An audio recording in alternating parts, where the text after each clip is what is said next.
Welcome back to Live at 5. Thank you so much for being here, and welcome to Prince Edward County, and that is the home of Black Prince Winery. Here's Big Jeff. Good to meet you, Jeff. Hey, Bill. Nice to meet you, too, and welcome to all the viewers out there in Kingston and CKWS TV. It's fun to have you here. Well, I'm learning so much about the history of Black Prince Winery, but I got to say congratulations, first of all. Nice operation and relatively new. Yeah, 15 years? 15, just going on 15 years, yep. We bought the property in 2000, 2001 and planted grapes here in 2002, and we've been at it now growing and making wine for 12, 13 years. You need, I think, a whole generation to build a reputation, and you've done this in a short time. This whole area has, because always people thought about when they thought of Ontario wine, it was Niagara. Now the county is right up there with a notoriety. Well, it's interesting you say that. You know, I think part of our success is that we're very cooperative here in Prince Edward County. All of the wineries and the grape growers, we've been working together really diligently to try to get this area off the ground, try to establish an area with a reputation, and I think we've been successful. I think a lot of the wines speak for themselves, but it's due to the cooperative spirit. And that is right down not just to the grapes, but the barrels as well. We're really lucky. We have a cooper here in Prince Edward County. His name's Pete Bradford. He's got a full-blown cooperage, and they make barrels in Prince Edward County.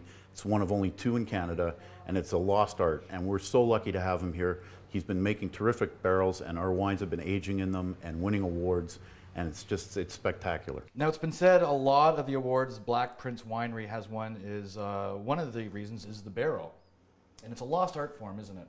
It is. Right now in Canada, there's only 2 cooperage houses in Canada.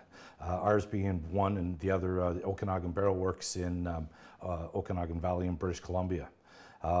It's pretty much a lost trade, and it's something that Marla and I are kind of taking pride in trying to bring back its history, right. And we're trying to remake history, quite frankly. So the wood comes from this area as well for the barrels. It does. Prince Edward County is one of the few places in the world where the wood and the grapes that are suitable for making wine and aging in barrels grow side by each.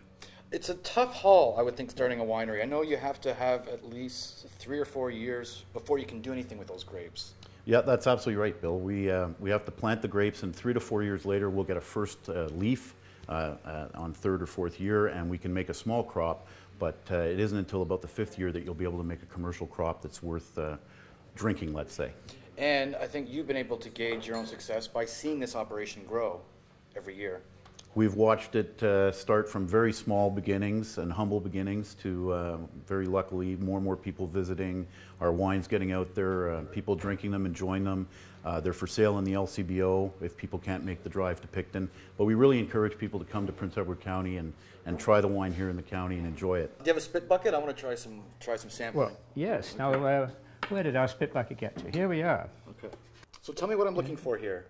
The body?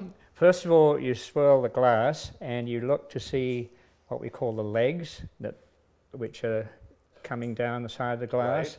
And the slower they come down, the more viscosity it has, and probably higher alcohol. Then you sniff, and again you want to swirl it just a little to release the aroma. And you're looking for hopefully the berry fruit in the wine. And then when you sip, you want to try and hold it in the mouth. You swallow it a little bit too quickly, and you want to let it roll down the side of the tongue because the other receptors are in the side of the mouth as well. Do a little gargle, yeah, that's good. And then spit. Perfect. It's so important to remind people to shop local, to be aware of that.